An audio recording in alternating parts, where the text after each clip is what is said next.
Standing Committee on Agriculture and Agri-Food.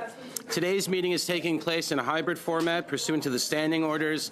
Members are attending in person in the room and remotely using the Zoom application. Before we continue, I'd like to ask all in-person participants to consult the guidelines written on the back of the cards on the table. These measures are in place to help prevent audio and feedback incidents and protect the health and safety of all participants, including our interpreters. You'll also notice a QR code on the card which links to a short awareness video. I'd like to make a few comments for the benefit of witnesses and members. First, please wait until I recognize you by name or ask the question directly by a member before speaking. For those participating by teleconference, click on the microphone icon to activate your mic, and please mute yourself when you're not speaking. For those on Zoom, at the bottom of your screen, you can select the appropriate channel for interpretation, either Floor, English, or French. For those in the room, you can use your earpiece and select the desired channel. I'd like to remind witnesses that committee members may ask questions in either French or English. You will need interpretation. Please take a moment now to prepare your earpiece and select the listening channel you need in advance in order to take full advantage of the time allotted for the questions and answers. A reminder that all comments should be addressed through the chair.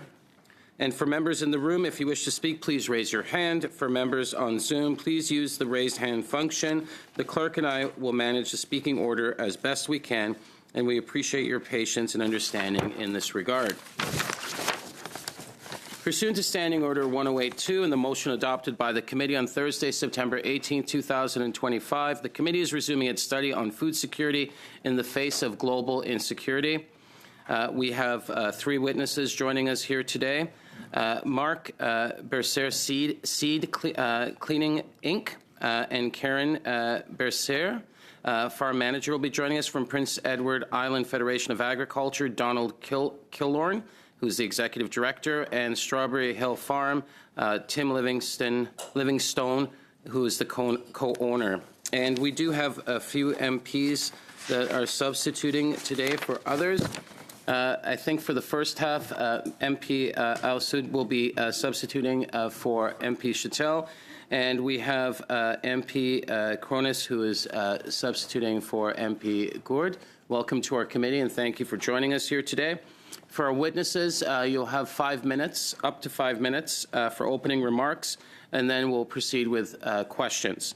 I'd like to invite Mr. Killorn from, is it Killorn? Yes, it is. Okay. Welcome to our committee from PEI. You have 5 minutes, sir. Thanks so much, Mr. Chair, for the invitation to join you today. My name is Donald Killorn. I'm the Executive Director of the PEI Federation of Agriculture. I'm here today to discuss with you food security in the face of global instability. As I'm sure you know, 24% of people in Canada live in food insecure households, about 10 million people, with 2.5 million being children. Those percentages are very similar to what we see in Prince Edward Island, which is remarkable because we grow so much food on Prince Edward Island. Food security is not simply the ability to grow food, it is the outcome of a complex system. That includes agricultural production, labor availability, transportation, processing, trade, land use, environmental stewardship, and public policy. Disruptions in any of these areas can ripple through the entire food system, affecting affordability, availability, and the resilience of the food system. Our expertise at the PEI Federation of Agriculture is at the grassroots. It's in the farmers' fields. And in those fields across Canada, there is a bottleneck. Information struggles to move between the field and the larger food system. Farmers are wary of how their data is handled.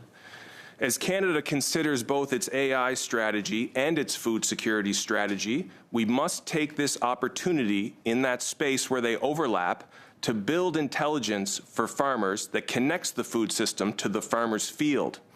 At the PEI Federation of Agriculture, we've developed a sovereign agricultural compute strategy that will strengthen food security by improving Canada's ability to understand, manage, and respond to the complex systems that produce, process, transport, and distribute food. Our efforts began by building Ag Intel, which is a precision agriculture platform that runs on artificial intelligence. We quickly learned that the future of precision agriculture is not the development of artificial intelligence that understands farming, but rather the implementation of a national sovereign compute strategy that reduces the resources required to equip our Canadian farmers with the technology needed for them to drive improvements to our food security.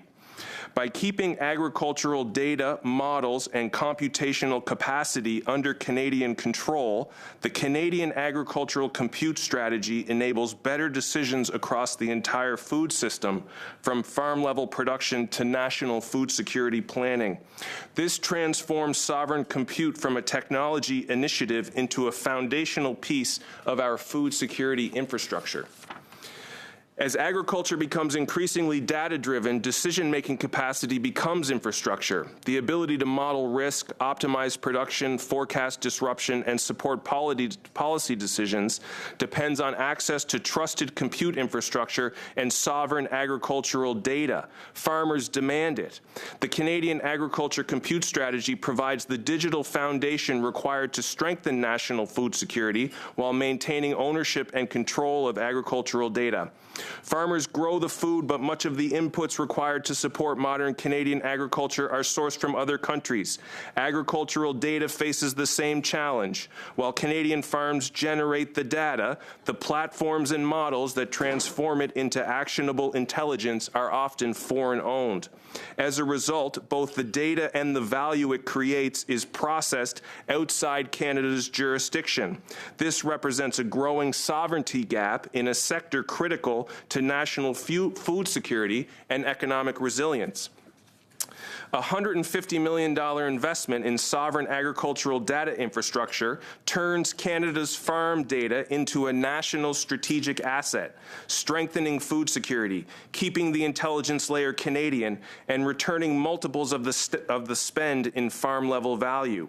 By adopting the sovereign compute strategy, Canada will lower the electricity required to implement artificial intelligence in agriculture from 200 gigawatt hours to less than 2.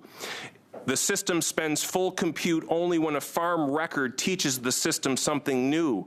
It interpolates the rest. Expanded nationally, this system will reduce the national compute load from 150 petaflops to 15 teraflops. This sounds like science fiction, but these are quickly becoming critical resources that we must use efficiently to be competitive. On top of the significant reduction in resources, the system also rewards the farmer when they provide this novel data, giving them ownership over the platform and credit to be used on the insights derived from their data.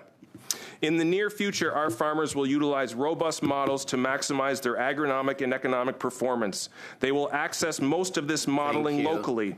However, when something novel takes place, that information should pass to a compute warehouse, ideally in a jurisdiction with clean electricity. I'm going to have to stop you there. We've exhausted the 5 minutes. I've given you an extra 20 seconds there. Thank you so much. I appreciate your time, sir. And apologize for going over. No. Thank you so much. And I'm sure anything else you want to say, we'll get that in the questions. So we'll go next to Mr. Livingstone.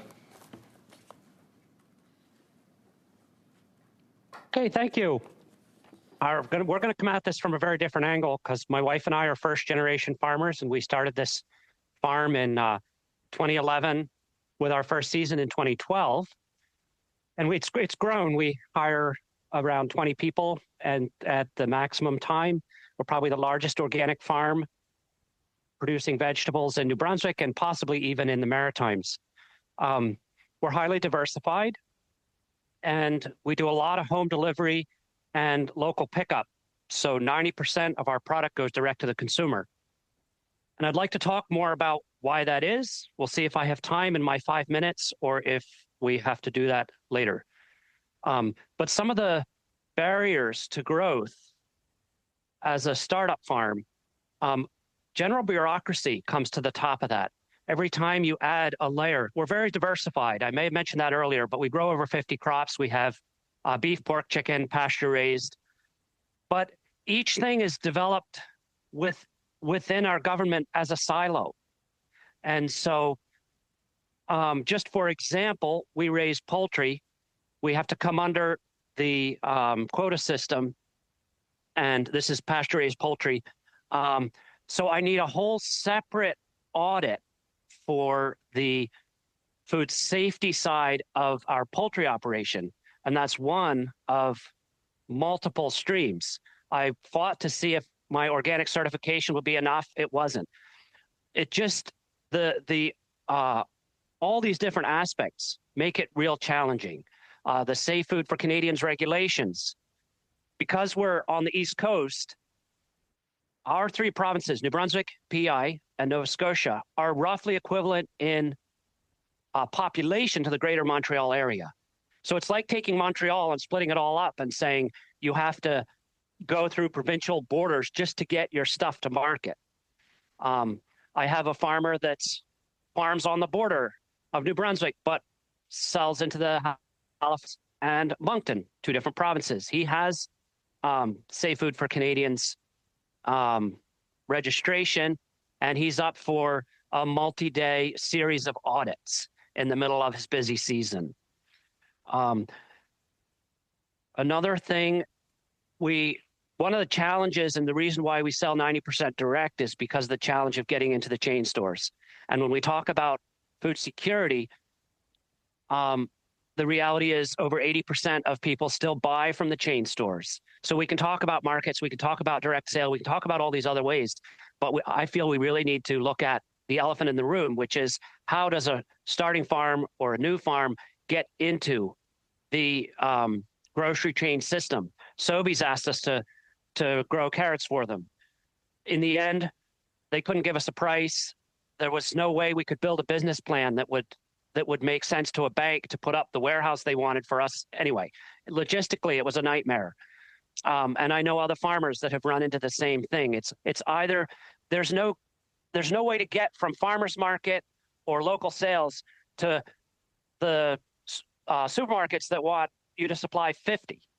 There's a big gap there. And a friend of mine started supplying carrots and ended up 3 years in going bankrupt.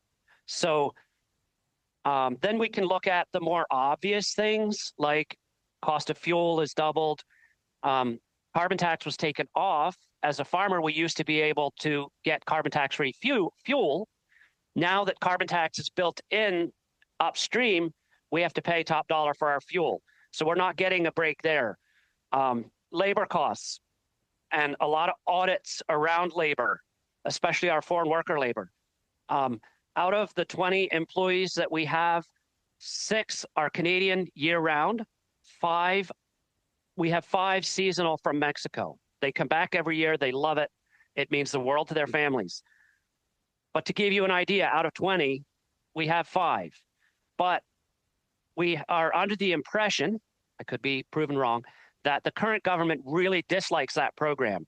But the reality is, if we don't have those 5, we would lay off probably all 20, because we need that surge of help during the growing season, which only lasts 6 months.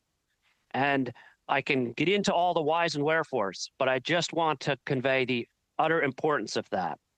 Another thing that's a challenge are all the government audits and surveys. We have probably 12 different surveys that we're hounded for each year. I talked about the audits. I'm going to have to stop you there, sir. You've exhausted the 5 minutes. Next, we're going to go to, thank you so much. Next, we're going to go to Ms. Burser for 5 minutes. Yes. Je vous remercie de m'avoir invité. Thank you for having me today. I'm Karine Bercier. I am a chartered accountant and a former agricultural tax expert. For the past 8 years, I have been a field crop farmer alongside my spouse and in-laws here in the St. Isidore region of Eastern Ontario. We are seed producers, and we have a screening facility that cleans and bags seed for various Canadian companies, which we then distribute and sell to farmers in Eastern Ontario and Western Quebec. Today, I'm speaking to you as a farmer, an entrepreneur, and someone who experiences the realities of food production on the ground.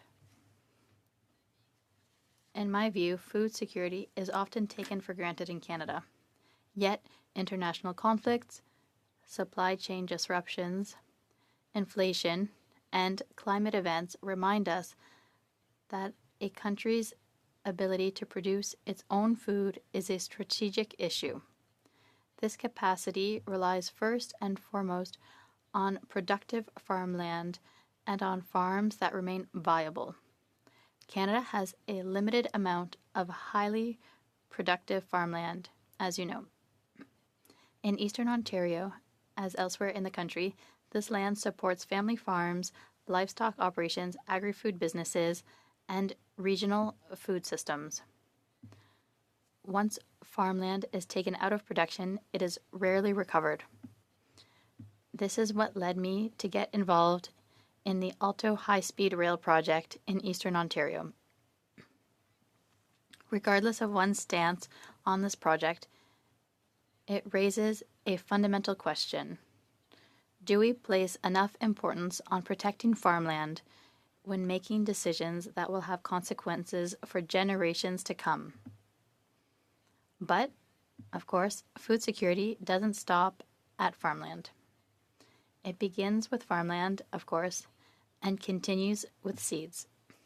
As a seed producer and processor, I can tell you that every improvement in yield, disease resistance, or drought tolerance starts with genetics. Today's crops are the result of research investments made decades ago. The investments we make today will determine our ability to feed future generations. What I'm hearing more and more on the ground is a loss of confidence. But farmers invest when they have confidence. They invest when they believe their business will still have a place in 10, 20, or 50 years. The committee's motion speaks about investment, innovation, automation, and strengthening local food production. Farmers support all of those objectives. But investment, like I said, follows confidence. Today, farm margins are under tremendous pressure. Fuel, fertilizer, financing, labor, insurance, machinery, and repair costs have all increased significantly. Many family farms are, yes, asset-rich, but very much so cash flow constrained. Rising land values may strengthen a balance sheet, but they do not necessarily generate the cash flow needed to invest in innovation, productivity, or succession. Government also has a role to play in removing barriers to investment. Programs intended to encourage investment and innovation must work not only in urban Canada, but also in rural Canada. Consumers increasingly want food that is local, traceable, and produced closer to home. To meet that demand, we need strong farms, strong processing capacity, and continued investment throughout the food chain. Canadian farmers are among the hardest working people in this country. They're not asking government to eliminate risk. They are asking the opportunity to farm. They're asking the opportunity to compete. They're asking for the opportunity to invest in their businesses and succeed through their hard work, their innovation, and their ability to manage risk. My message today is simple. If Canada wants stronger food security, we must protect productive farmland, invest in seed genetics and innovation, support domestic processing capacity, and create the conditions that encourage long-term investment. Because food security starts with productive farmland and continues with seeds. Because food security depends on profitable farms, not simply productive farms. Because investment follows confidence. And because in an increasingly uncertain world, food security is national security. And a country that cannot feed itself is a country that is very, very vulnerable. Thank you. Thank you very much. We will now turn it over to the Conservatives for 6 minutes. Mr. Bragdon. Thank you, Mr. Chair, and thank you to all the witnesses today. Honored and glad to have you here bringing the perspectives that are needed at this time. I will be directing most of, if not all of my questions to Mr. Livingston today, who happens to be from New Brunswick, a province I happen to be from as well. And Mr. Livingston, I just wanted to start off by asking, you mentioned a lot about the bureaucratic barriers that are inhibiting the ability of farms to maximize their potential and to help lead us in a direction towards more food security in Canada. What would be some suggestions that you would have to help alleviate those barriers at a national and localized level? It's quite challenging when you're talking to government because I've just about never heard of government getting rid of stuff, which is, I think maybe needed here, or maybe some amalgamation. I want to start this though by we're all for safe food. So it's a really difficult discussion to have because all these different rules and regulations, be it Canada GAP, be it SFFCR, and there are other organic certification, the standards around poultry production, all of these things came out of presumably a need. And none of us are against that. But it's when you pile them all together that it becomes burdensome to the point where it can be hard to have the will to keep going and to fight it. Just a simple case in point, I wrote my notes before this happened, but yesterday I got stuck at the border last night just trying to get some sweet potato cuttings from the States into Canada to start our sweet potato production for the year.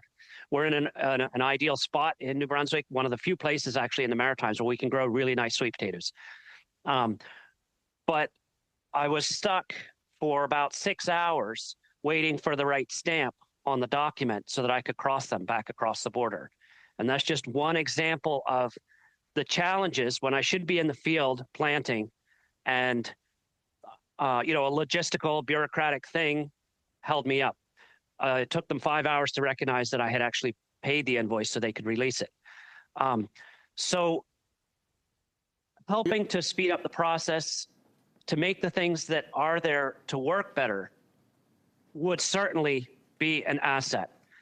And then I wish there was a way to have more cross-communication. Like the organic certification that we do deals with almost all of the same things that the chicken board has in their regulations. But because the chicken farmers are all under this umbrella, they don't want to allow us to provide our organic certificate as enough. So now I need yet another audit in order to raise 5,000 birds on pasture. It's these kinds of things.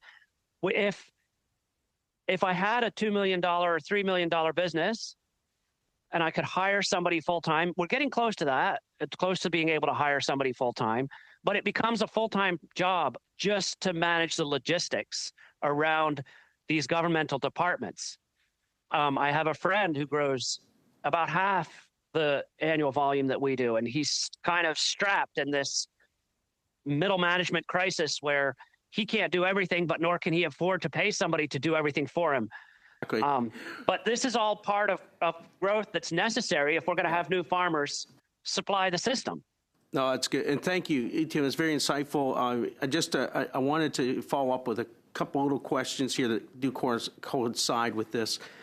We know research is such a big and important component of agriculture and being able to have access to research. And I'm sure you're aware that recently there was an announced closure of the research center in Swift Current.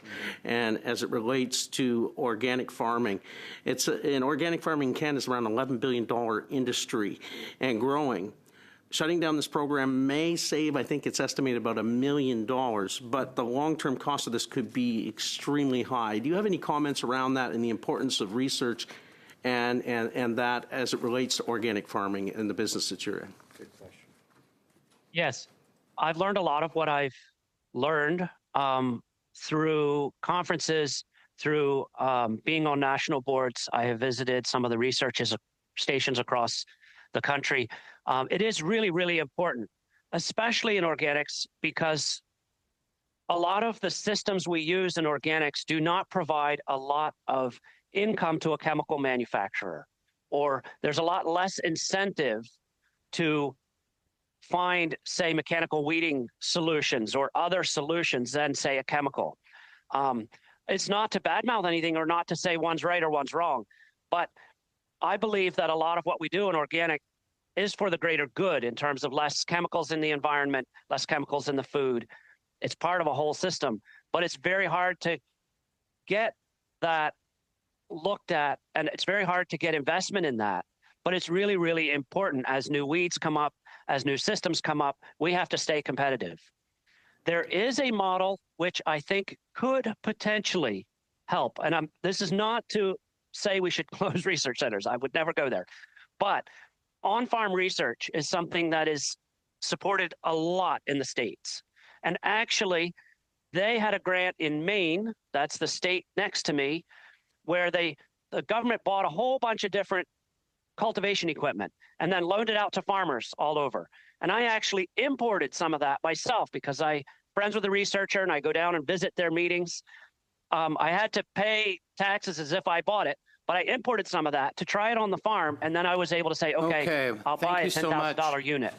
Okay, next we'll go to the Liberals for 6 minutes. MP, is it Mingarelli? Are you next? Okay. Okay. Thank you, Mr. President. Thank you to all the witnesses for being here today. Je vais tourner mes questions envers vous. My questions will be for you, Ms. Bercier, a farmer from my riding, Prescott, Russell, Cumberland. Welcome to our committee. As the largest producer of certified seeds in Canada, what do you think of the resilience of the Canadian seed system in the face of recent international shocks? Évidemment, Of course, it's not easy. We had some good years in 2020, 21, 22. The prices were on the rise. So it was very good for field crop operations. We were able to invest more in our infrastructure. We were able to invest in purchasing more available farmland and all of that. But today,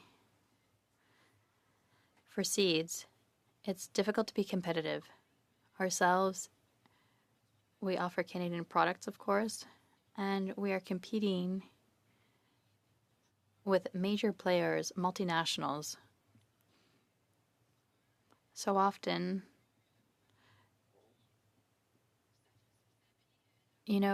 seeds themselves, what we purchase to sell seeds counts for very little as a percentage of a bag of seeds. There are so many more elements that are included. There's what we pay our producers. We want to continue to pay them to encourage them to produce. There are the royalties we need to pay to develop genetics. There's the sorting, the cleaning, what's lost at that point. There's treatment. So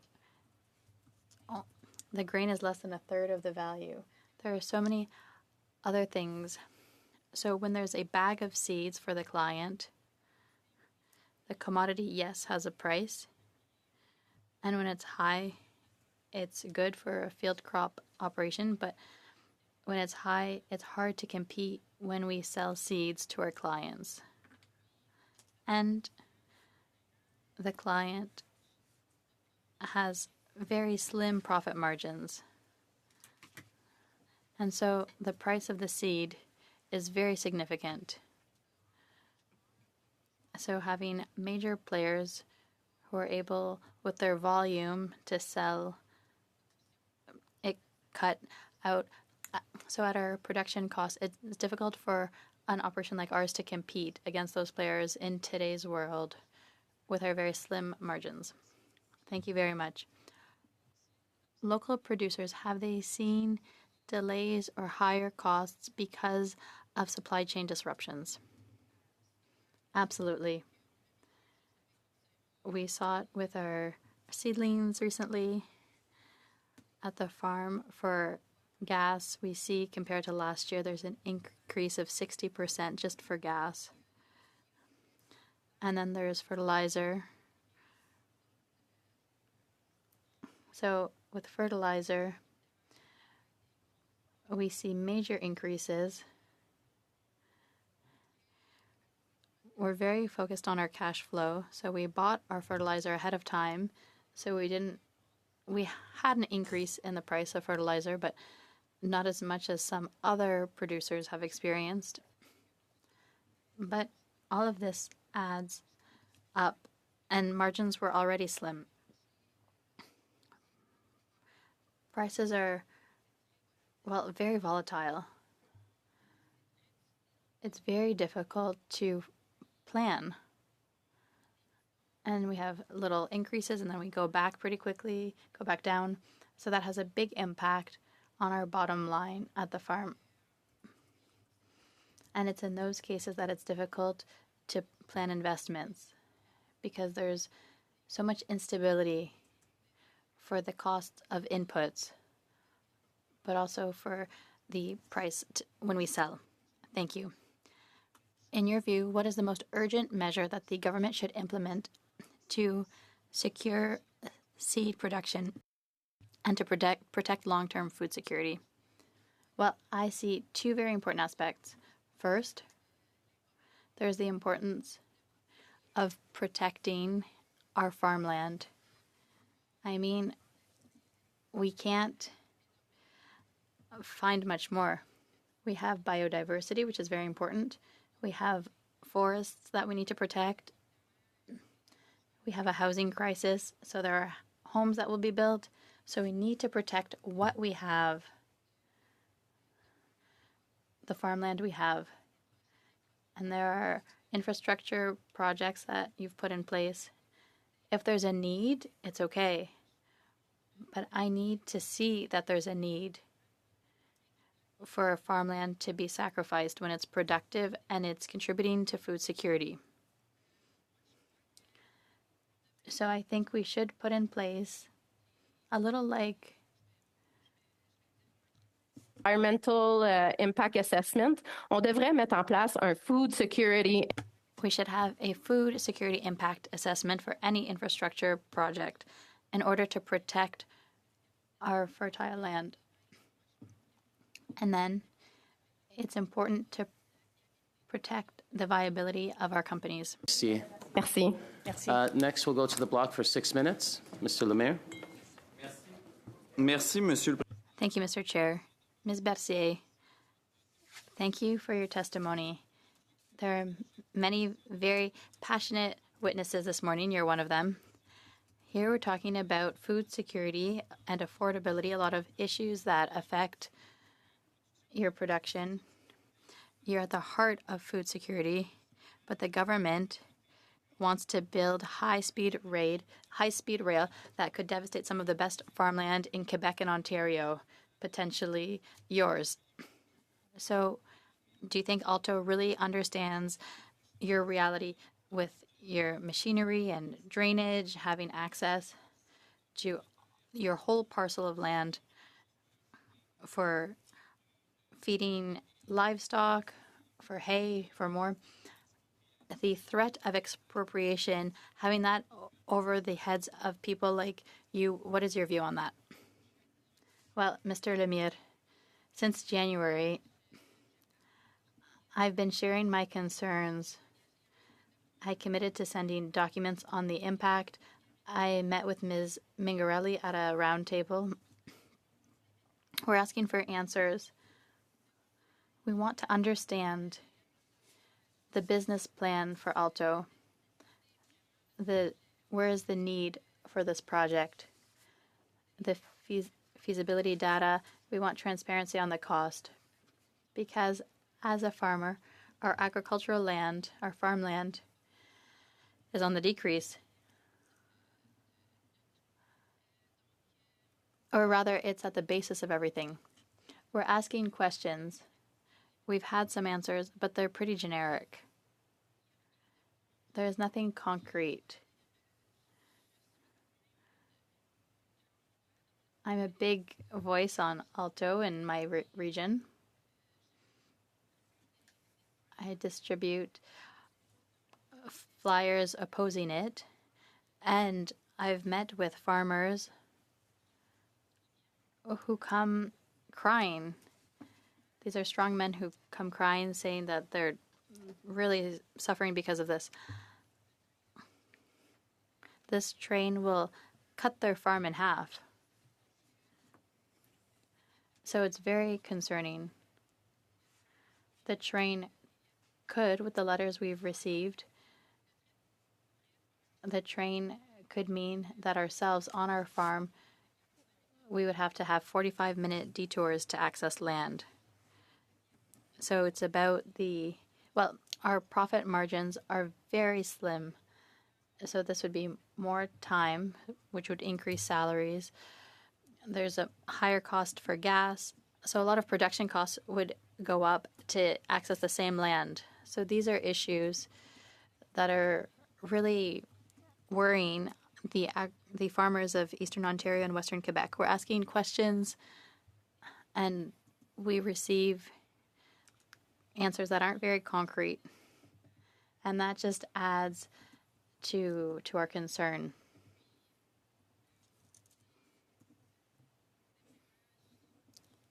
Well, I'm emotional about all of this. We're asking questions.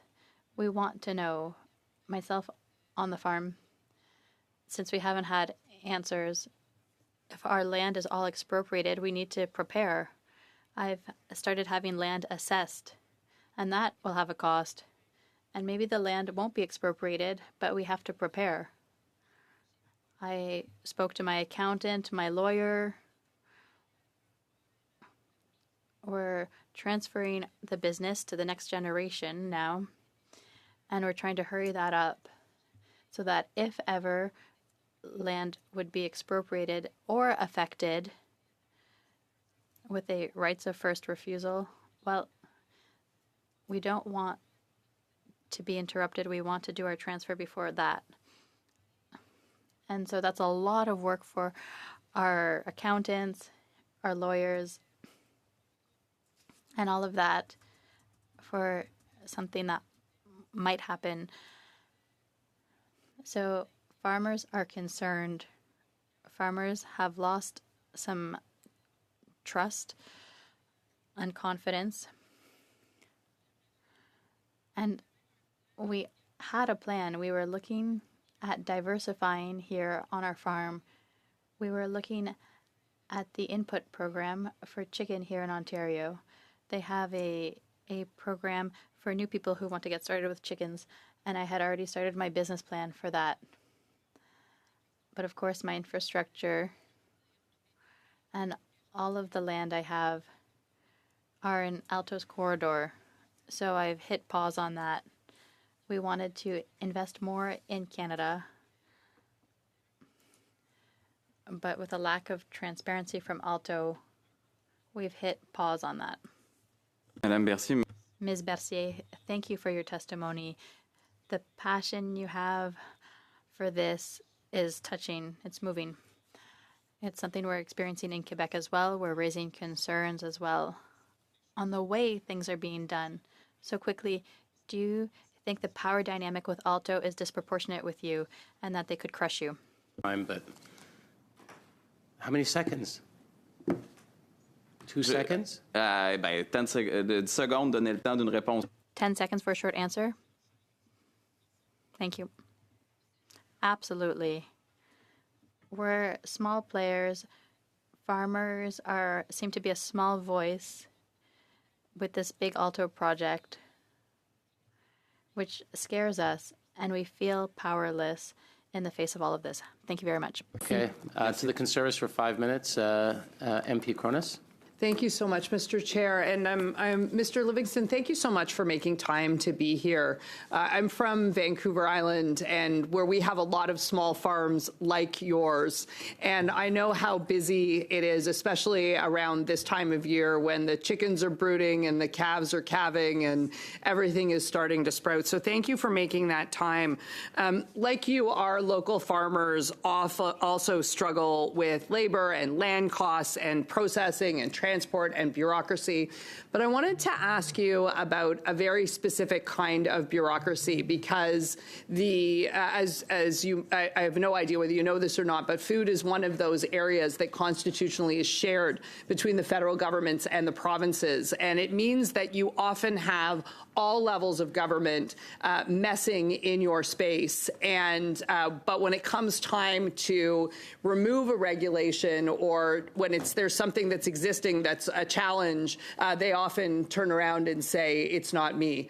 And so, and we're dealing with this particularly in near my riding right now around things like we have ALRs and regional districts and municipalities and provincial zoning and all kinds of changes that are aimed at building homes. And it's created a bit of chaos in the agricultural space. And I'm wondering if you might like to speak to that. Yes. We are fortunate where we are that there's not a lot of zoning and that kind of regulation. But you are right. There are multiple. It's taken me years to actually understand who controls what. And like you said, there's a lot of cross control. For example, there's the health in New Brunswick, but yet, so we also own and operate a small abattoir, meat shop, and we service local population as well as do our own chickens. And again, there's CFIA, which is federal. They do some of the inspecting and regulation, whereas some of it is also done on a provincial level, and it's quite confusing. So I guess, it's often we have questions, often we have issues, and you're right, we do get a lot handed off from one to the other, and it's quite difficult to navigate that space. I'm not sure if I'm answering the question. No, it is part of bureaucracy. You're dead center in the target. And one of the things I'd like to invite you to do is to actually make some submissions on that to the committee that are supplementary, because no one should need a PhD in the British North America Act to get anything done in this country. And farmers are among the people who really do need that. The other question that I just want to ask before I turn the rest of my time over to my colleague is, there's also a tension in the country between food that has to travel long distances and food that's produced locally. Do you think that we do enough to measure how much food is being produced close enough to where Canadians actually live? No, I don't. I think there's a lot of greenwashing that goes on. In our case, we have a very loyal customer base and lots of them, but they want to buy local. But where it gets very gray is when you get in the grocery store. And as I said, 80% of people buy there, but just because it came from Canada, which is the best option usually, but you can't really tell where it's coming from. And at least on the East, the bulk of stuff in the grocery store of the produce, the fruits, berries, very, very little of it actually comes from even east of Quebec. I'm sorry to cut you off. I just want to give my colleague a chance to to ask a question as well. Ms. Bercier, I'm going to ask you two questions. If there isn't time, please, in writing, please. Also, I'm getting two streams of concerns into my office, one by those in the path, as you've articulated, and one by across the country around the cost. The minister stated in the House yesterday, 5,500 farms affected, and there's going to be access supplied to those farms. I've not seen that anywhere in the world for high-speed rail. I'd like your comments on that and the impacts. Secondly, CCAN, I see that in your backdrop. They are very much opposed to the closures on egg stations. You're a private enterprise seed breeder and distributor. Can you talk about the importance of egg research to the seed and broad agricultural industry? I'm sorry, I'm going to have to end there. There's 3 seconds left, if that's fine. I'm going to go next to Mr. McDonald. And I just wanted to let folks know that, there will be votes. It sounds as though, like, in about 10 minutes, bells will be going. If that's the case, then I'm going to have to ask for a unanimous consent to continue working during that time period. I'm assuming folks are going to vote remotely? Yeah? So when the bells hit, I'll ask for unanimous consent. We'll continue working. We'll do the switch over during the bells. And what I'm trying to do is, once I go past the 5 minutes and then the 2.5 for the block, we'll get unanimous consent, stop, move over, and hopefully start 5 minutes early, because we will then go into the votes, and then we'll stop like I'm assuming around 20 after 12. We'll go into the votes, and then we'll come back and then do the draft instructions, et cetera. So I'll need some help from the committee getting to that point. So, Mr. McDonald, you have 5 minutes. Thank you, Mr. Chair. I'm going to direct some questions to Mr. Killorn from the PEI Federation of Agriculture. I'd like to thank you, Donald, for attending here today. And I really want to thank the Federation of Agriculture. As you're fully aware, I served as a board member there for many years, and it may have been the sounding board for getting me to go further and become a federal member of parliament. We know that the Federation in PEI serves as a strong voice for producers across all agricultural sectors. But I was in particular interested in your presentation when you mentioned that food security is no longer just about food production, and the part about Ag Intel, the agricultural compute strategy. When you represent a riding like I do, where agriculture remains the cornerstone of the economy, you see the potential in technologies that improve productivity and reduce costs and obviously try to strengthen food security. At the meantime, we have to ensure farmers continue to own farms and that their data is their data. So can you just speak to why it's important that we have sovereignty over our Canadian data in agriculture rather than have it owned by foreign platforms? Yeah, certainly. Thank you for that question, and it's great to have you here. You were real tough on me as a board member, so it's nice to have you out of my hair. We were in your riding yesterday. Actually, I wasn't, but my team was on the roof at R.A. Rose & Sons installing an Ag Intel antenna, and I was in town getting a haircut. But we expect that'll save them about $70 an acre this year, and the data will never leave their control. And that's really where this project started, was farmers are not willing to implement precision agriculture. It's so data intensive, they won't implement it unless they know their data will be secure as an asset for the farm. And so that was an idea that emerged prior to artificial intelligence becoming such a concern or an opportunity. And now that that's taking place and people are asking ChatGPT or Claude, what they should do and how they should do it, we can't lose the sovereignty of the control of that data. And as the AI strategy starts to sort of filter out and you hear about the importance of health and health data, I would argue that agricultural data is equally as important to the sovereignty of our economy and certainly our food security. And there's a path forward here where we can deliver the value, deliver the business risk management, deliver the food security, and it requires an investment in technology and an investment in digital infrastructure, and it will ensure our national sovereignty, our food sovereignty, our national security, and our food security. So much the same as we don't want to send chickpeas away, Canadian chickpeas away, and be buying chickpea pasta, marked up chickpea pasta, our data has to be value added at home. We have to process our data at home. It has to be an asset owned by the farmer. It can't be an asset owned by a large multinational corporation and have the value add of that data be sold back to the farmer at a significant markup. We have to take a grassroots approach to this, and only then can we leverage these newfound technologies into increased food security. All right, thank you, Donald. Can you also speak to how having this data on farm? You talked about Roses up east, putting in an antenna, I guess, for lack of a better term. That's what it was. Yeah. How will this help with business risk management as a tool in business risk management for farms?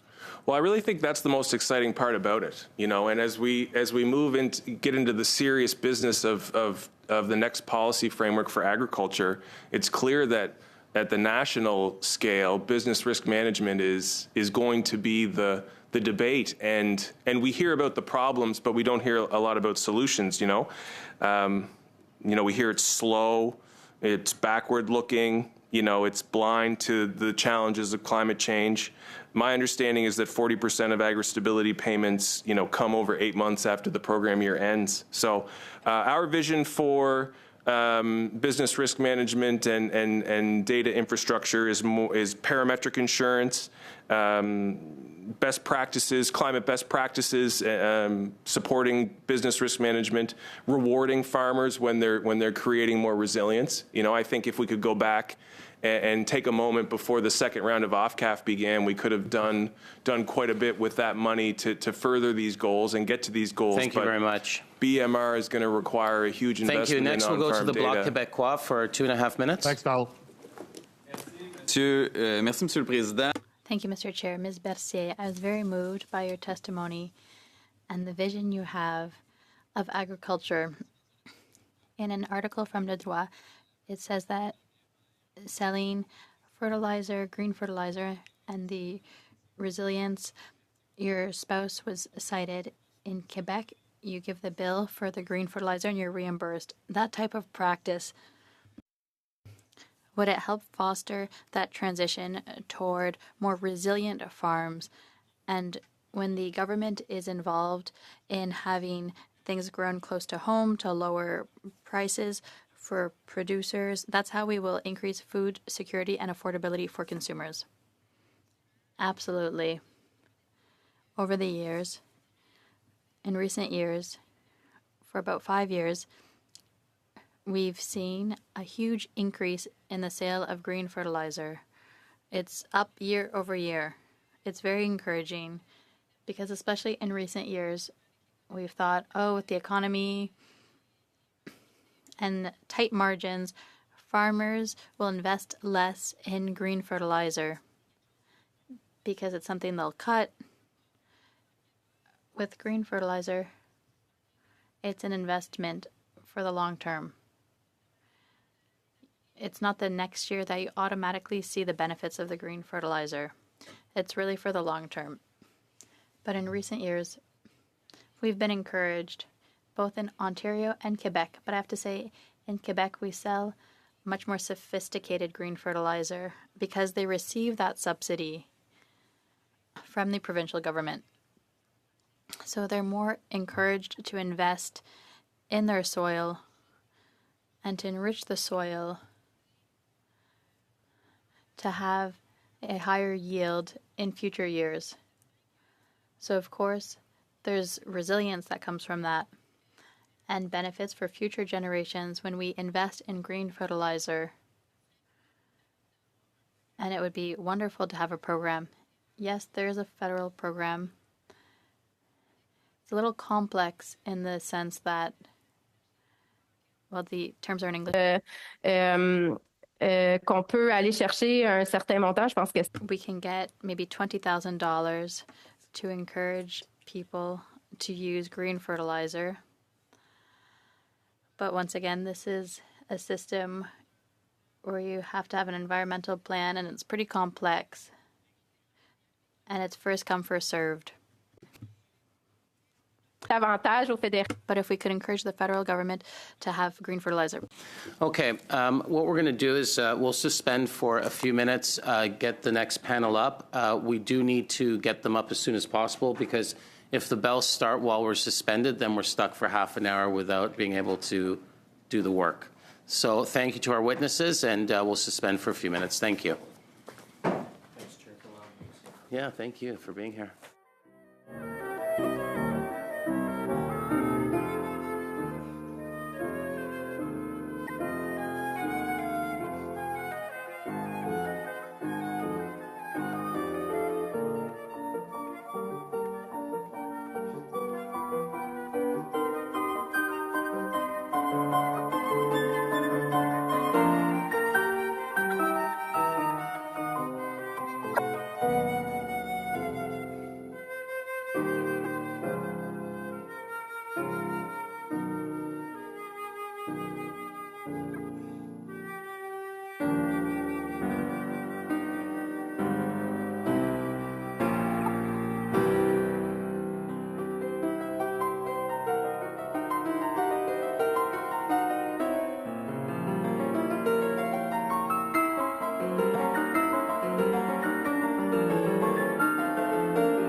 And the motion adopted by the committee on Thursday, September 18th. The committee is resuming its study on food security in the face of global instability. I'd like to welcome our witnesses joining us here today, and I assure you it'll be quiet in a few minutes. First, the Community Food Sharing Association Incorporated, Fred Marshall and Tina Bishop. From Maison Esterie, Christian Bibot, General Manager, and from Prince Edward Island Potato Board, Greg Donald and Krista Shaw. Thank you to each and every one of you for being here today, joining us. We do appreciate it. What we'll do is we will start with 5-minute deputations by our witnesses, and we will start online. Actually, I'm just going to just go through a couple of the rules here. Please wait until I recognize you or a member directly asks you a question. For those participating in video conference, click the microphone icon to activate your mic, and please mute yourself when you're not speaking. For those on Zoom, select the appropriate channel for interpretation. And remind the committee members that members may ask questions in either French or English, so please adjust your interpretation to the right channel. And of course, we want to make sure that all participants consult the guidelines written in the back of the table. These measures are in place to help prevent audio and feedback incidents to protect the health and safety of all participants, including our interpreters. And there's a card with a QR code for a short awareness video if you need more information. So we will start online. Perhaps we'll start with we'll start with the Prince Edward Island Potato Board. You have 5 minutes. Good afternoon, Mr. Chair and honorable members. Thank you for the opportunity to appear before you today as part of your work to strengthen food security in the face of global instability. My name is Krista Shaw, Director of Stakeholder Relations at the Prince Edward Island Potato Board, and I'm joined today by General Manager Greg Donald. Food security is no longer a future concern. It's a national priority directly tied to Canada's economic stability, sovereignty, and resilience. Around the world, supply chain disruptions, geopolitical conflict, protectionism, climate pressures, and economic uncertainty are reshaping how countries approach food production and access. At the same time, the number of farms in Canada, including PEI, continues to decline. If Canada wants a secure and resilient food system, food security must become a central lens in all federal decision-making. This is no longer simply an agricultural issue, it is a matter of national security. Canada is fortunate to have some of the most skilled, innovative, and environmentally responsible growers in the world. Yet producers face mounting pressures, including persistent inflation, rising input costs, labor shortages, market volatility, declining margins, and increasingly severe weather events. Farmers are being asked to produce more with fewer resources while continuing to invest in new technologies to promote sustainability. Every farmer who leaves the industry represents a significant loss to Canada's economy and food producing capacity. Government must do everything possible to protect this vital sector. One clear example is the delay in product and application approvals through the Pesticides Regulatory Directorate, which was formerly the PMRA. These delays place Canadian agriculture at a competitive disadvantage and limit our ability to respond to evolving challenges. Timely access to safe, federally approved crop protection tools, precision technologies, and modern application methods such as drone applicators are essential to managing crop risks, adapting to weather pressures, improving productivity, and reducing environmental impact. Canadian farmers cannot fall behind global competitors in accessing the tools they need to remain productive and sustainable. Innovation is critical to both sustainability and food security. New technologies allow growers to produce more food with fewer resources and lower environmental impact. In PEI, increasingly hot and dry conditions have made irrigation a necessity rather than an option. Modern storage facilities and advanced packing technologies are also essential to maintaining crop quality and reducing waste. However, Shrinking margins are forcing many growers to choose between taking on additional debt to modernize or leaving the industry altogether. Access to capital investment programs for all sizes of farming operations will be essential to maintaining a secure domestic food supply. Canada's regulatory and trade bodies must also recognize the real-world impacts of their decisions on interprovincial trade, export competitiveness, and international partnerships. PEI, a province of roughly 180,000 people, grows enough potatoes to feed 25 million people. Canadian growers depend on reliable access to domestic and international markets, and regulatory decisions must be made with a practical business lens that supports competitiveness and strong trading relationships. Canadian farmers are resilient. They adapt, innovate, and continue moving forward despite the immense pressures they face. I'm sorry, I have to interrupt for 1 second. I apologize, Ms. Shaw, for interrupting. I'll just stop your time here for a second. The bells are going, so a vote has been called. There's is it a 30-minute bell? A 30-minute bell. So the vote will be at 12:37, and that will take us 10 minutes to vote. So we'll go to probably 10:47, 10:50. Sorry, what am I saying? 12:50. So I need a motion from the committee to continue working now. If that's, do I seek unanimous consent? Yeah. Okay. Good. Excellent. So we can continue. I'm going to work out the math here because we do need to do the drafting instructions. We've delayed it since last week, so I don't know if we're going to have time to do that, but I'll try to figure that out with the clerk now. But we'll continue, and I'll get back to you in regards to, we may have to adjust the time a little bit. Go ahead, Ms. Shaw. You have still 1 minute and 20 seconds. Sorry. Thank you. I'll just restart this last paragraph. Canadian farmers are resilient. They adapt, innovate, and continue moving forward despite immense pressures. But resilience alone cannot carry the burden. Growers need policies, regulatory systems, trade frameworks, and investment programs that support innovation, modernization, and global competitiveness, and put the business of food production first, not last. Canadian farmers already excel at producing safe, sustainable food. They should be focused on growing that food, not questioning whether they can survive the next season. Because in the face of global instability, the countries that remain strongest will be those capable of feeding themselves and feeding the world. Thank you so much. Next, we'll go to Community Food Sharing Association Incorporated. 5 minutes. Mr. Chair, honorable members of the committee, thank you for the invitation to appear before you today as part of your study on food security in the face of global instability. As your letter notes, this study focuses on strengthening local food production and processing, reducing environmental footprints, and supporting local purchasing initiatives, priorities that deeply reflect the realities we face in Newfoundland and Labrador.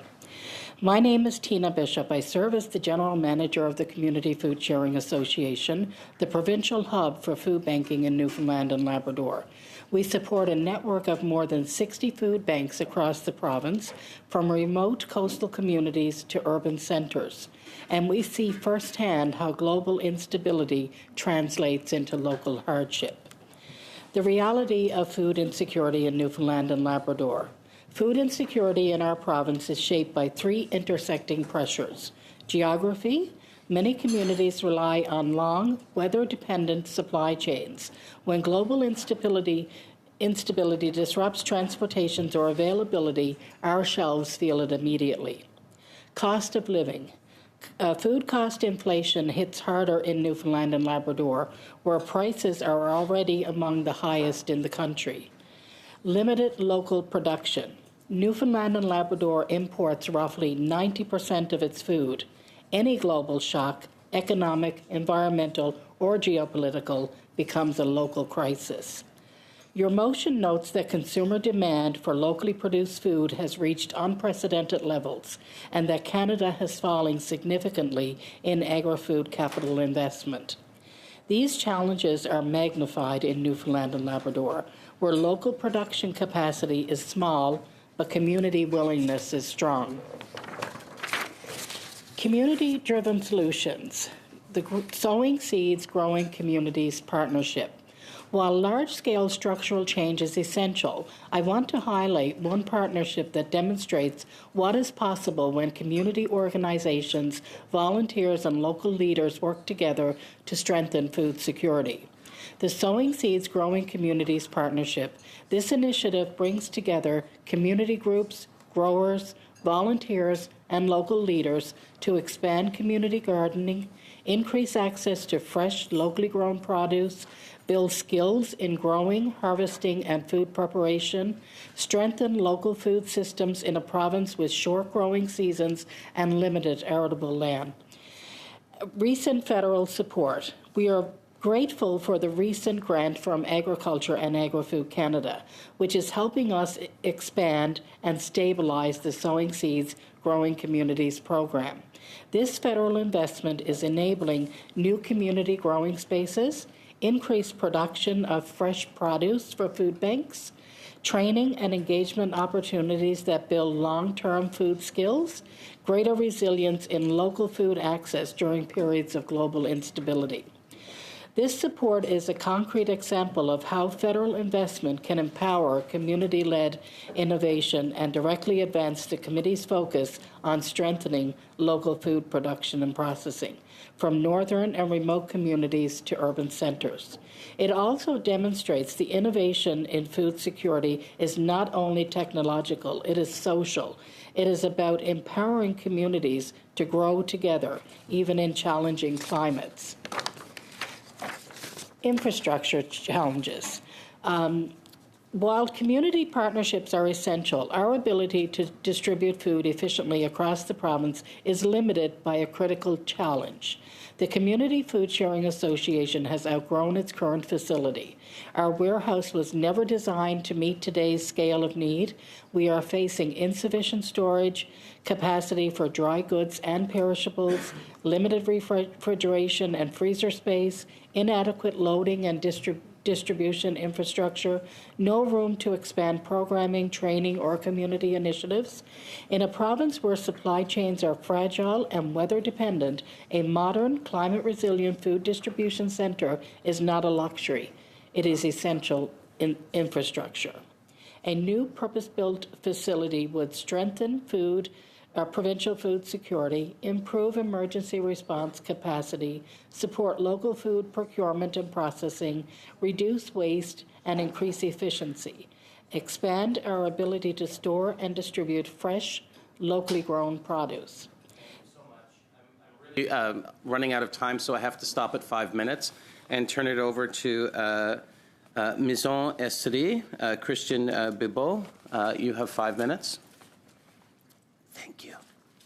Bonjour, merci de me recevoir. Thank you for having me today.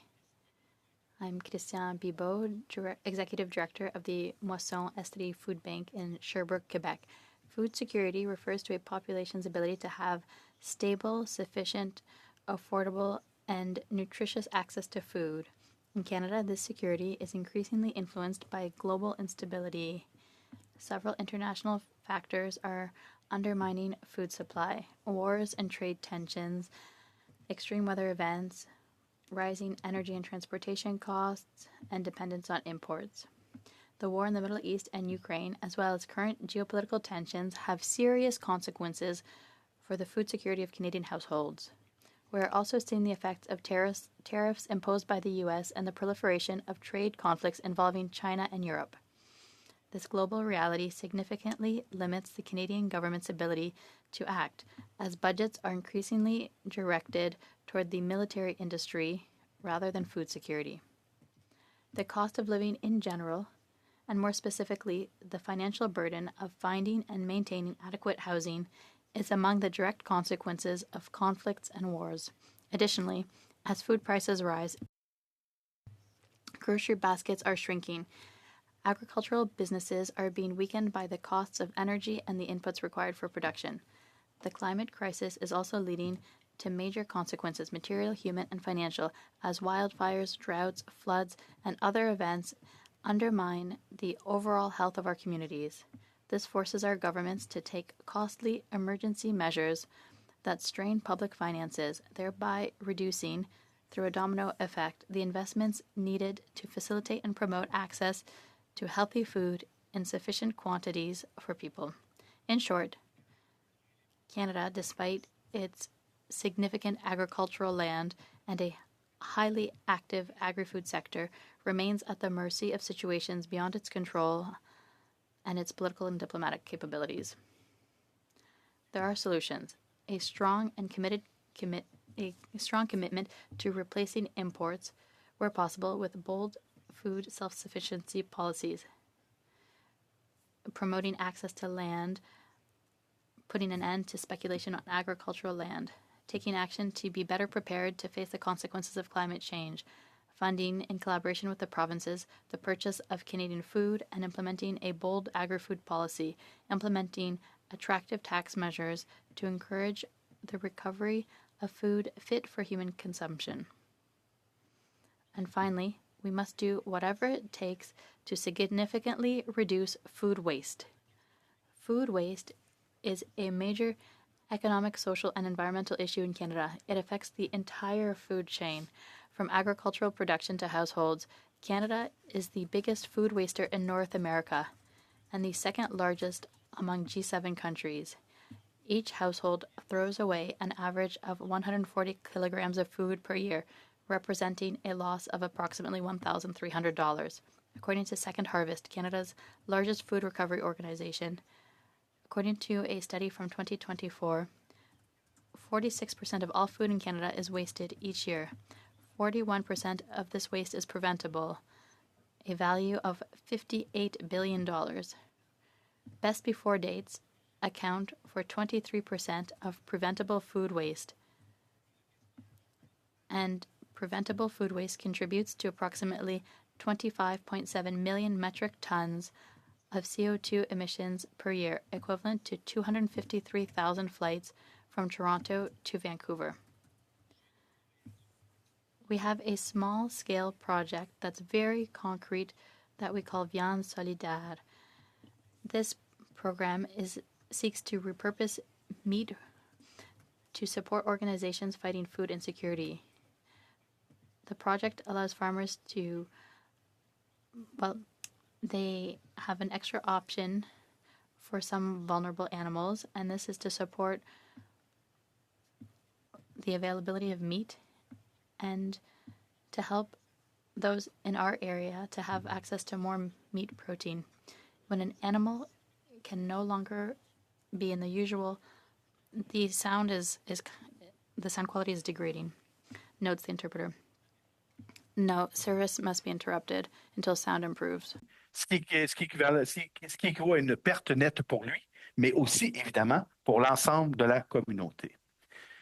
Règle générale, quand un producteur agricole fait un don de denrées à un organisme de bienfaisance enregistré au Canada. Okay, hold on for a second, sir. I think we lost interpretation there for a second. The sound quality as well. You actually, the 5 minutes is exhausted, but what I'll do is give you an extra 20 seconds just to wrap up, considering there's a bit of disturbance at the end. So maybe you can try again and we can see if the quality has restored itself. You have about 20 seconds. Le gouvernement canadien offre The Canadian government offers a tax benefit of 100% when an animal is donated from a producer. In Quebec, with some conditions, it's 150%. So to have the same measure at the Canadian scale would allow to better value donations to fight food waste and feed our communities. Your patience. So, folks, what time's the vote? 16 minutes. So, okay. So why don't we, if we've got 16 minutes, why don't we do the first round? So we'll do 4, and 5, and 5. Is that okay? Yeah? Okay, let's do the first round. And then my hope is to suspend while we vote and then come back and use the last 14 minutes, hopefully. Questions? For questions, and we'll push the drafting to next week. Perfect. So, Yep. Mr. Epp, 5 minutes? 5 minutes? Thank you, Mr. Chair. Thank you to all the witnesses. I will give the blame to the PEI Potato Board for installing the earworm into my head. Ketchup loves potatoes. I'm off to the World Processing Tomato Congress this weekend. Your involvement with the World Potato Congress is very, very important in putting Canada's place in the world. You talked about the importance of trading arrangements domestically and internationally. What happens if Canada doesn't get a deal at CUSMA? 160 ag groups have signed a letter to our government. 160 ag groups from across 3 countries have emphasized the importance of that trade deal. Can you talk about the importance to PEI?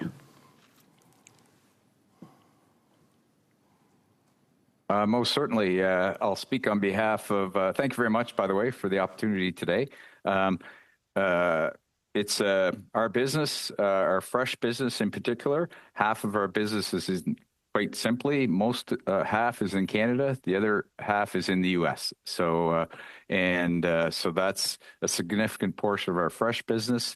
If I combine our frozen processed business that goes to the U.S., it would represent about half of our production. We recently are in the process of gaining access to the Mexican market as well. To say the least, a trade deal that'll ensure uninterrupted business with both those partners is essential. The PEI was a historic large seed potato exporter.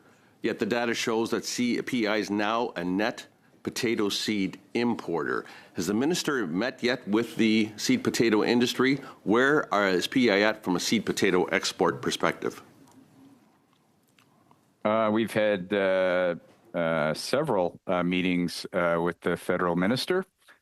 He's my member of parliament as well, and obviously the minister. And seed still is about 8% of our, historically is about 10% of our production on PEI. Most of that production stays right here in PEI. But to this point, there hasn't been any change in the ministerial order that would allow seed potatoes to leave PEI. You talk about PEI's farm incomes fell dramatically last year. Obviously, drought was a part of that. What are the other factors going on there? Input costs, I assume, and also the importance of BRM programming. Absolutely, yeah. The drought last year, many farms, their yield was down 30, 40%. Uncertainty around tariffs, costs, labor, and the list goes on. So a lot of so that was reflected in I think overall farm net incomes were down 30%. So it was a disaster last season. This study is particularly on food security. A part of that is food input security. PEI is an island. The 3 major inputs from a fertilizer perspective: nitrogen, phosphorus, potassium. That's the same across for agriculture across Canada. Where does PEI's nitrogen, phosphorus, and potassium come from? Unless Krista knows specifically, I used to be in that business, but these days I'm not an expert. But the vast majority of our fertilizer comes in on vessels, on ships, because of obviously where we're located, and essentially from all over the world. So any changes in that supply or tariffs significantly impact our costs here on Prince Edward Island, and quite frankly, I think right across the country. Yes, you're absolutely correct. Canada should be a net nitrogen exporter, yet we're a net nitrogen importer, particularly in eastern Canada. Obviously, now we're starting to use Saskatchewan potash because we're the world's largest exporter of potash, and yet historically that's come from overseas because of our lack of east-west transportation infrastructure. What I want to particularly focus on is phosphorus, and going ahead from an input security, world's phosphorus sources, Florida, Morocco, Jordan, Saudi are not particularly now the most stable places to come from. What would be your comments, particularly on phosphorus?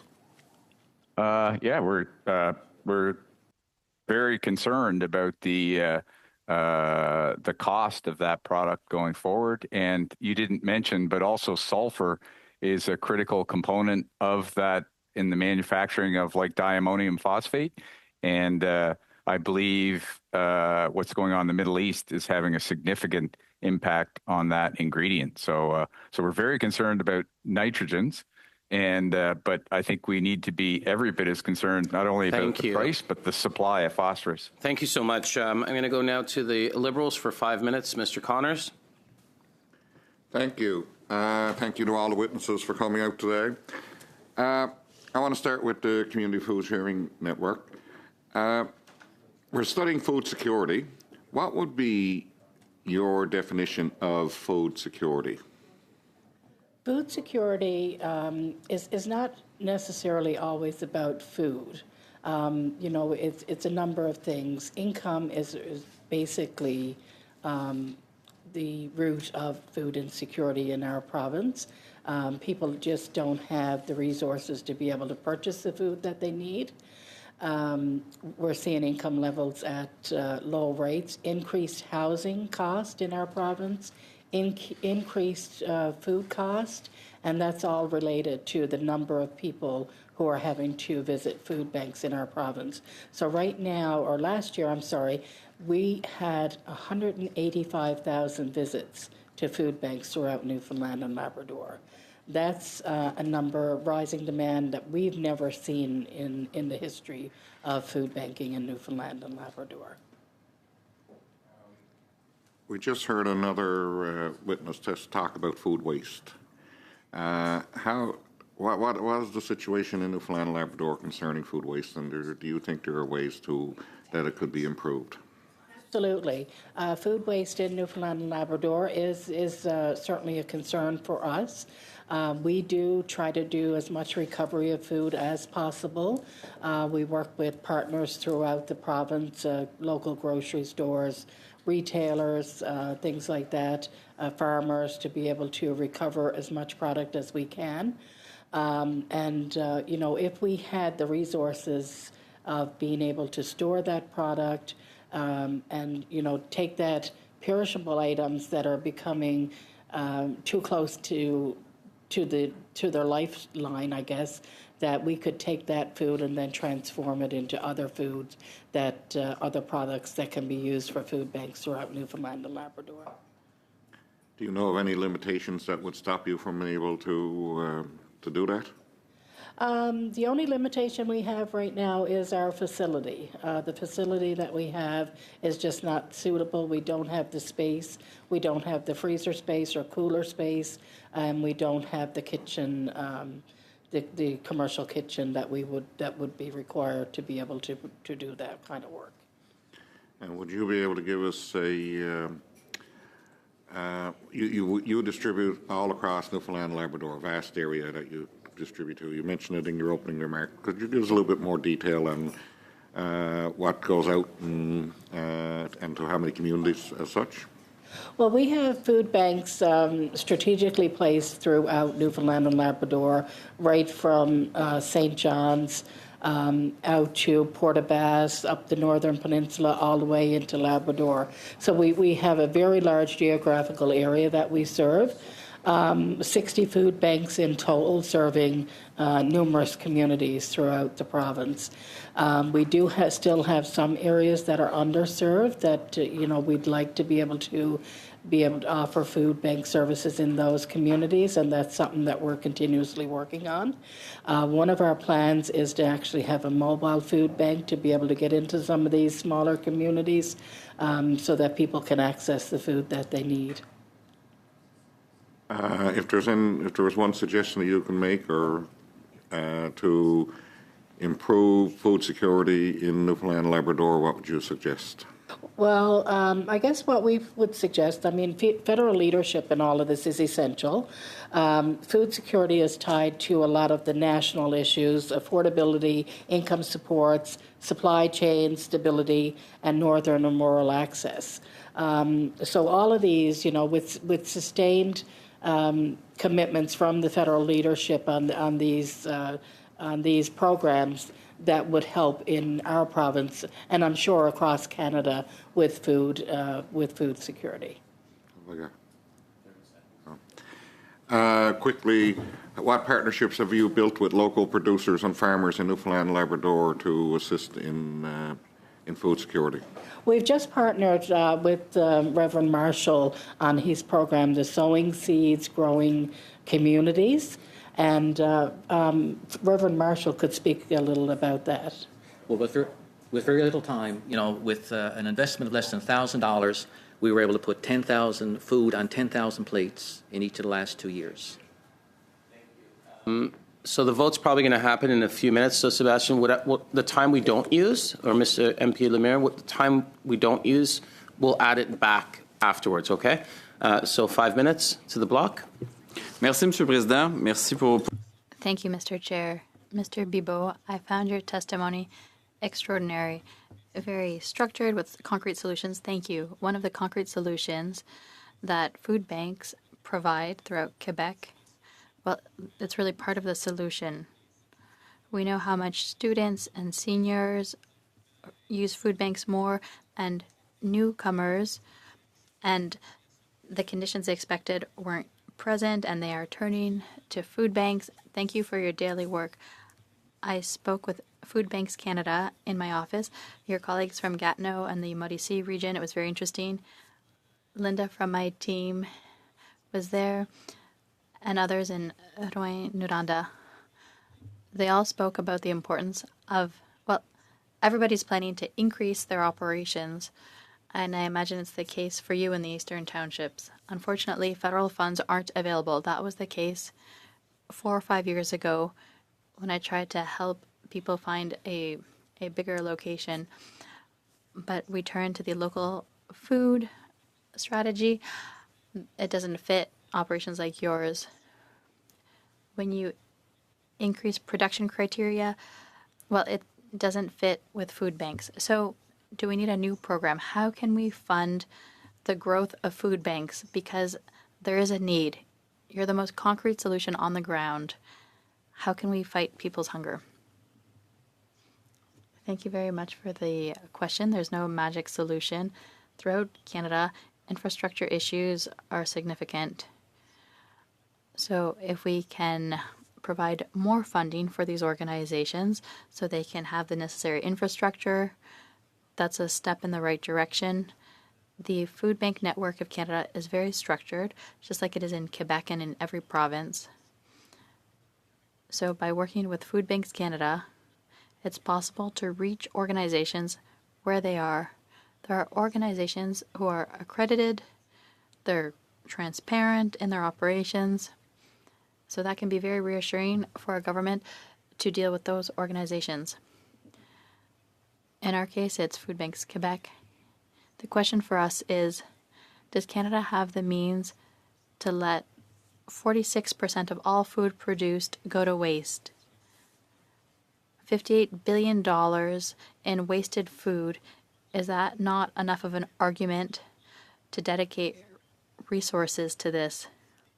Among all of the big ideas and the big solutions, sometimes the simplest solutions give the best performance. Fighting food waste in Canada, well, there can be a lot of simple solutions for that we can undertake in each community with the assistance of the federal government. And so we can get the food we need to feed people. What I was talking about a little earlier, where there's an incentive for farmers, it's that tax deduction. If in Quebec a farm donates an animal, a cow, for example, a chicken or a pig, well, the deduction is 150%. If you had the same measure throughout Canada, that would encourage farmers to donate meat that otherwise would be going to waste. And then it's a real resource. There would be millions of kilograms of food that could be distributed to people. Congratulations on that initiative. It's worthwhile to encourage and support this. There's the context of food waste and best before dates. that have an impact. Ressourcerie, on peut parler. We can also think about liquidation that has an impact because products are sold at a lesser cost rather than giving it to food banks, and that has a major impact on what can go to people who need it the most.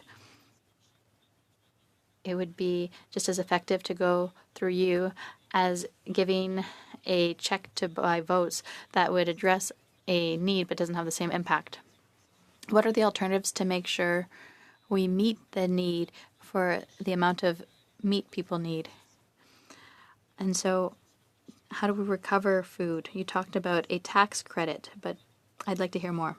On va tout faire ce qu'on peut, c'est notre métier. We'll do everything we can. That's our job. We're going to continue. Merci beaucoup. Okay, thank you so much. I think at this point, there's 5 seconds before the vote's going to be called. I will suspend. I would hope our witnesses, please, could wait 10 minutes. We'll vote. And I want to get one more round of questions if possible. So if you don't mind, we'll suspend for 10 minutes, 10 to 12 minutes, and we'll be right back. Thank you so much.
I was hoping we can do is just go into the second round with 5, 5, and 2.5, and then we'll call it a day.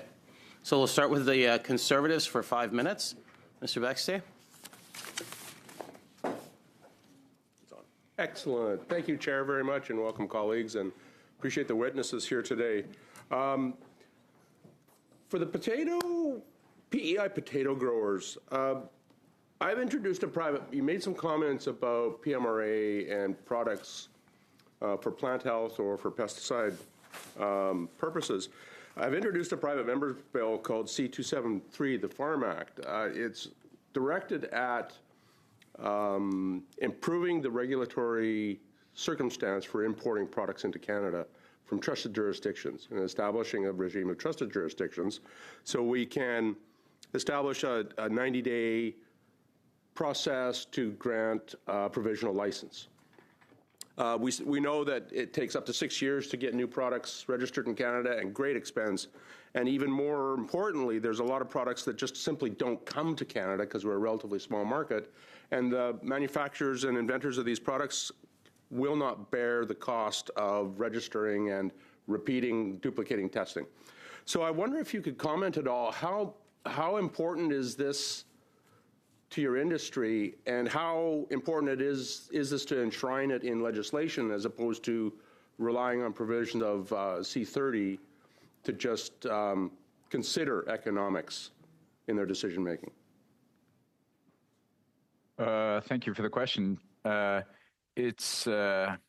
So what I think the question was, how do we feel about that, or what's the impact? It's costing us money, yeah, and which hurts our competitiveness and also increases the costs and potentially ultimately the price of food to consumers. The other thing that I might add is in the Canada PMRA, or I know they have a new name, require both efficacy and health and safety and environmental data for registration. In the U.S., they don't require efficacy information. So that is also a major hurdle in Canada. That should be left up to the marketplace and whether a product works well or not. And so we definitely support what you're proposing. Do you have a list ready, or I mean not ready, but what would the top 3 things be that you wish you could have for your industry and PEI that are not available right now? In particular for crop protectants? Yes. Yeah, I'd have to get back to you on that. Okay. Definitely the application, the use of drones. I don't understand, it's been available in the U.S. for 2 years. I know that's not a particular product, but why are we not able to use drones in Canada yet? I appreciate that.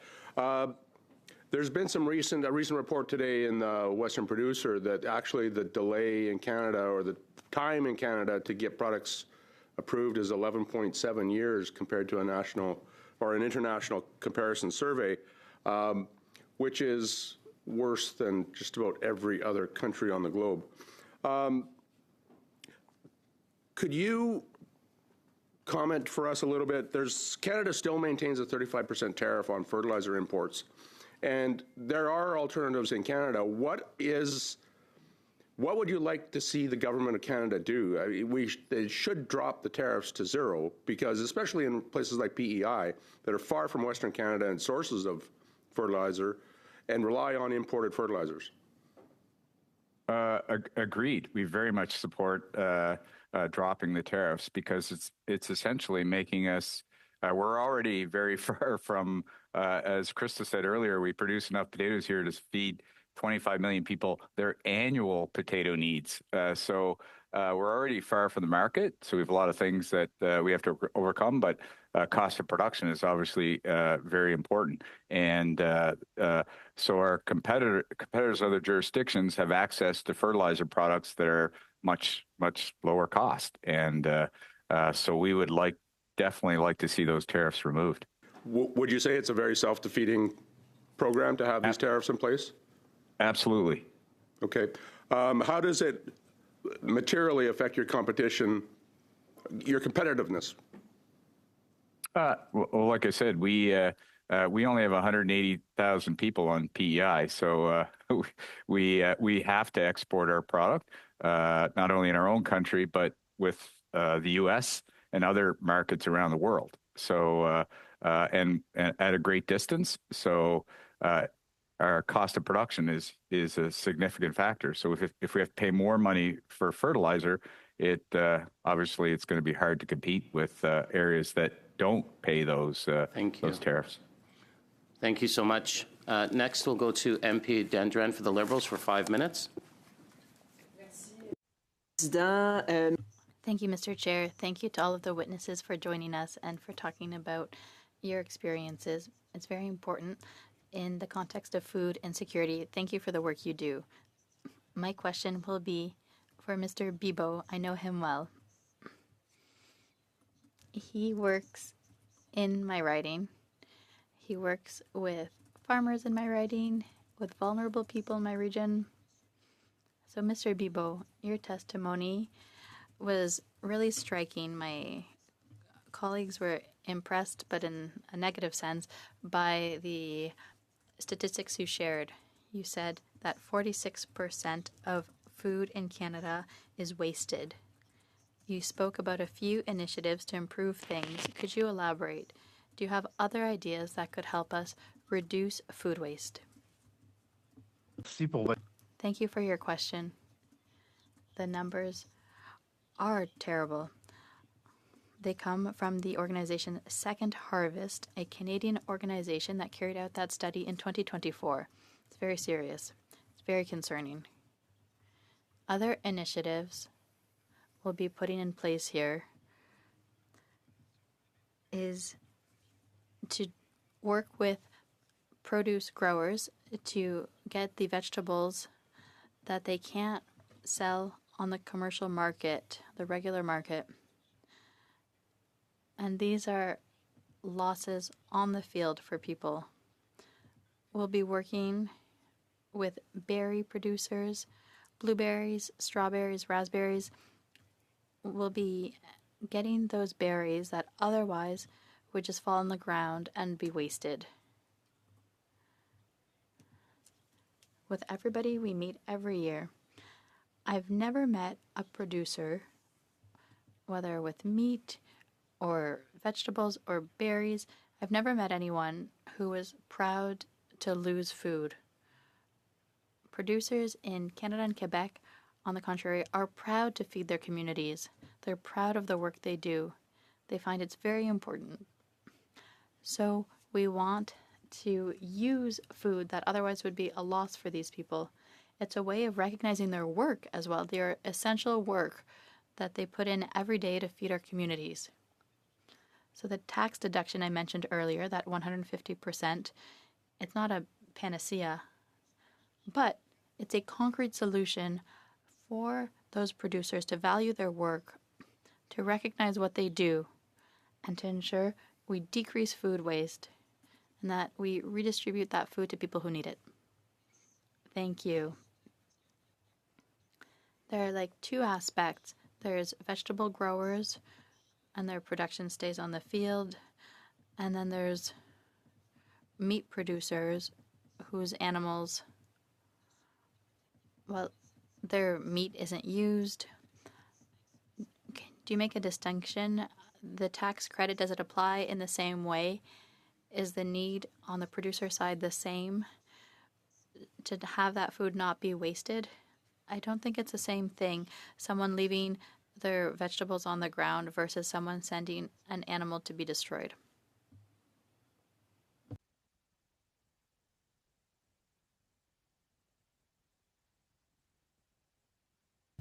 I'm sorry, you're on mute. We'll back up 10 seconds. Mon erreur. Alors, My mistake. You're correct. There are distinctions between the two. For pork and beef and chicken, there's often infrastructure. There are ways of operating and revenue, so the tax deduction is very significant for them. For vegetable or berry producers, often what's developed are projects where you offer money, direct money to them for the for the product because the tax deduction is less significant given their lower revenue. So there are two levels to this. What's important to us is that we use this food and find the right formula. There's a labor issue that is a factor too, right? Yes. It's an issue in agriculture. One of the elements we're working on is mobilizing communities, schools, businesses, and the public to go help on the field, to provide volunteer hours to support farmers, to help decrease their production costs. And so it can be a community activity. Merci. Thank you. That's all the time we had, I think. Mr. Bibeau, thank you. Thank you very much. And to the block for 2.5 minutes. Merci, Monsieur le Président. Thank you, Mr. Chair. Mr. Bibeau, I'll continue with you. I think it's important to name the elements that show how much food banks like yours are part of the solution. And I also want to have a broader perspective. Programs fit reality, less on the ground. We know that people who are going to food banks, well, their profile has changed. 1 person out of 5 has a job. They're asking for help with food because rents are too high. Billions of dollars are going to build housing, but the reality is that it will take time to do so. And during that time, people are impacted and they're turning to food banks. What action needs to be taken in the short term, but also in the medium term to ensure that we can decrease the gap in wealth and rebuild a good safety net?